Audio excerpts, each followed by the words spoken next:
ભાવનગરના ડોગ સ્કોડમાં ફરજ બજાવતા જીગર નામના ડોગનું વય મર્યાદાના કારણે નિવૃત્ત થતા તેનો એસપી કચેરી ખાતે વિદાય સમારંભ યોજાયો। ગુજરાત પોલીસમાં છેલ્લા 11 વર્ષથી ફરજ બજાવતો જીગર નામનો ડોગ, જે ભાવનગરમાં છેલ્લા 4 વર્ષથી ફરજ નિભાવતો જીગર નામનો ડોગ, જેના આધારે ભાવનગરમાં 250 કરતાં વધારે ગુના ડિટેક્ટ કરવામાં આવ્યા છે। ત્યારે અનેક ગુનામાં ખૂબ જ સરાહનીય કામગીરી કરનાર જીગર નામનો ડોગ આજરોજ વય મર્યાદાના કારણે નિવૃત્ત થતા આજરોજ જિલ્લા પોલીસ વડા ડોક્ટર હર્ષદ પટેલ સહિત ડીવાયએસપી આર સિંગલ સહિત ડામોર સહિત પોલીસ અધિકારીઓ તેમજ પોલીસ જવાનો ઉપસ્થિત રહ્યા હતા।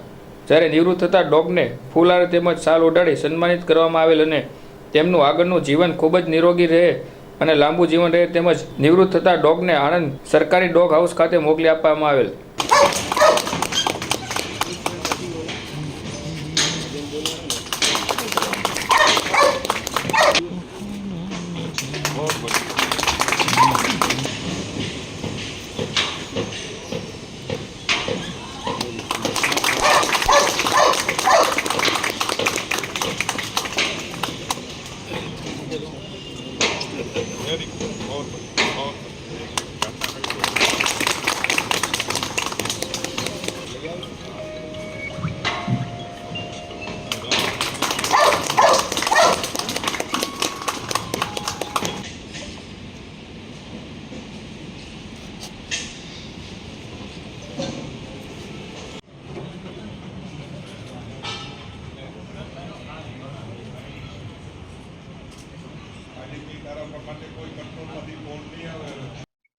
ભાવનગર જિલ્લા ખાતે કાર્યરત જે ડોગ છે એમાંથી જીગર નામના ડોગની આજે સેવા નિવૃત્તિ થઈ છે।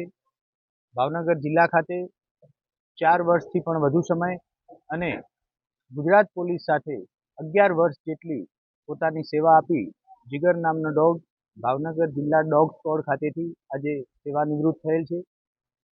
ભાવનગર ખાતેના 4 વર્ષના એના કાર્યકાળ દરમિયાન મોટા ભાગે 250થી પણ વધુ અલગ અલગ પ્રકારના કોલ એટેન્ડ કરેલા છે। ઘણી મોટી સંખ્યામાં ગુનાઓ ડિટેક્ટ કરવામાં એમનો ખૂબ મહત્વનો ફાળો રહેલો છે। ખાસ કરી આ તબક્કે ડોગ હેન્ડલર અને જેના જે એટેન્ડન્ટ છે એને ખૂબ સારી રીતે જીગર નામના ડોગને સાચવી રાખ્યા છે। તમામ જે એટેન્ડન્ટ ભાવનગર જિલ્લા ખાતે કાર્યરત છે એ લોકો પોતાના ડોગની પોતાના પરિવારની જેમ માવજત કરે છે। એને ટ્રાન્સપોર્ટેશનની વ્યવસ્થા હોય, એને જમવાની હોય કે એની ટ્રેનિંગની પ્રક્રિયા હોય। ખાસ કરી ભાવનગર જિલ્લા ખાતે ડોગ સ્કોડ ખાતે આજરોજ સેવા નિવૃત્ત થતા જીગર માટે વિદાયનો સમારંભ રાખેલ હતો, જે અન્વયે જિલ્લાના તમામ સિનિયર અધિકારી, પોલીસ કર્મચારીઓ હાજર રહેલા હતા અને પોલીસ વિભાગમાંથી જેમ પોલીસ અધિકારી કે પોલીસ કર્મચારી સેવા નિવૃત્ત થાય અને જે પ્રકારે વિદાય સમારંભનું આયોજન કરવામાં આવે એ જ પ્રમાણે ભાવનગર જિલ્લા પોલીસ સ્કોડ ખાતેથી નિવૃત્ત થતા જીગરનો આજે વિદાય સમારંભ રાખવામાં આવેલો હતો। આ તબક્કે જીગરને હું ખૂબ ખૂબ શુભેચ્છાઓ પાઠવું કે પ્રભુ એને ખૂબ લાંબુ સ્વાસ્થ્ય અર્પણ કરે। સેવા નિવૃત્તિ બાદ જીગરને આણંદ ખાતે old age for police dog ખાતેના સેન્ટરમાં મોકલી આપવામાં આવશે।